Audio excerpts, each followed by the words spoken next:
This is an aftermarket lip, and it actually doesn't fit too bad, but I want to show you how you can improve it. A lot of them have a much larger gap around here. It's got a pretty big gap here. I'm going to put black on this. It will break it up. This is what it looks like. I'm going to try and make this really foolproof, because I know some of you guys are not real mechanical, and I often brush over some of these videos and show you how to do stuff, and then people tell me, well, I couldn't figure out how to do it. I couldn't get it to line up. I couldn't get it to bolt on. So I'll try and take my time and show you this. This is what the profile looks like. It's like a T-shape. You see the little red piece right here? This is the covering for the 3M tape. This lip here, it's going to tape to this back edge. Don't tape it on here. Don't tape it upside down. Don't wrap it around like Christmas lights. Tape it to this edge. This is what it's going to look like right here. Essentially just bridges that gap.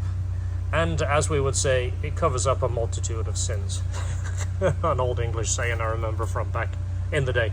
It's kind of like putting caulking over it and painting it. You can fix a joiner problem. Anyway, that's how it's going to go.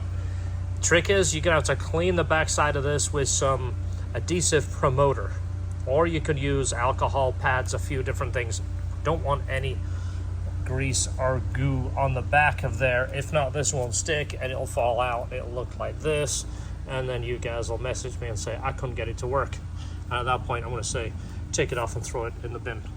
No, I'm not. I want to refer you back to this video. Clean it, put this on the way I'm showing you right here. Take your time, sit it on here. You're going to start at this end here. This is going to be a pretty sharp edge, so I probably wouldn't do that. I would do it in this corner and then start coming down here. Do it in one piece. There is enough here to do the whole lip, and then there is enough left over to do your side strikes if you have the side strikes. That's what it looks like. This is how much you're going to have left over. So you can either use this to practice at figure 3 feet, or you can use it for your side strikes, or you can stick it to the countertop and see if your wife notices. That looks so much better. A corner here, it will try and pull around it. Once it's pushed in, it should stay there when you put it on. Obviously, push it on this way, don't roll it up, because then you'll roll this down. Once it's pushed up against it, it'll stick perfect. So the white car I showed you at the beginning of the video, the factory color on the white and yellow is gray. That's what would come from the factory on the factory spoiler. However, you can't really go wrong with black. It works on all of the colors and it suits it pretty well. See how much difference that made? There's a close-up right there. That looks pretty much like an OEM lip. Like I mentioned, that takes up any of those slight imperfections. It hides it. It gives it a much cleaner look. I mean, it's so good. This is an aftermarket lip. Let me show you a factory lip. We just so happen to have one right behind it. Factory lip right there. These used are an insane amount of money, so it's worth looking into one of the aftermarket ones, get it painted. Spend a little bit of time shaving the areas that it touches.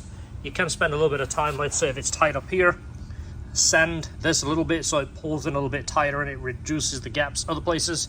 And of course, once you put the rubber seal on there, it makes all the difference. It looks so much better. It finishes it off. It gives it that OEM clean look. And of course, it stops the lip scratching the bumper. So check it out. We have it in the store, lhtperformance.com. We have it in gray and black.